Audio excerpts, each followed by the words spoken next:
My name is Christopher Robert Rhodes, and I'm from West by God, Virginia. Woo! Everybody calls me Rhodes or C. Rhodes, but I just generally go by Rhodes.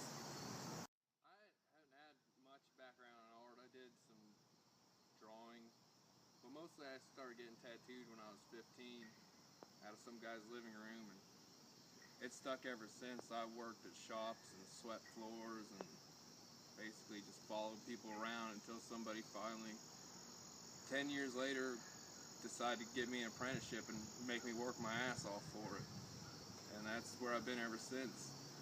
As far as the style goes, I guess I'd have to describe my style as intentional and deliberate.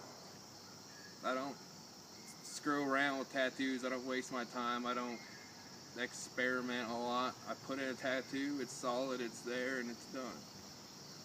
And as far as that is, well, I guess I should start with some of my influences. Obviously, Slater Jerry's one, Cap Coleman, any old guys who valued their craft and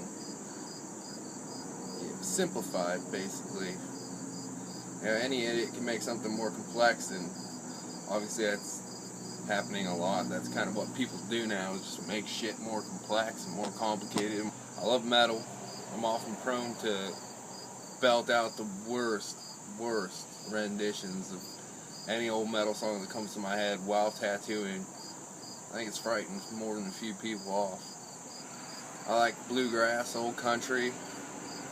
I love my son, my family. I love motorcycles. That's about it. I'm a pretty simple guy. I try and live my life like tattooing. Keep everything simple and bold. And don't ever apologize for it.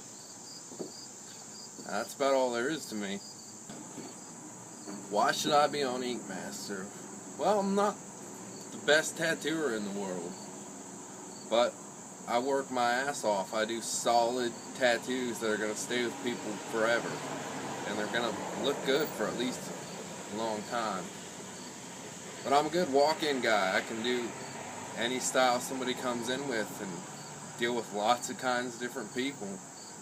And I'm the kind of guy that gets ahead that way by just working his ass off. And a lot of people don't expect that. It tends to be the underdog, but that's what I am. I'm not an artist or a prima donna or pretentious or anything. Just a hard worker.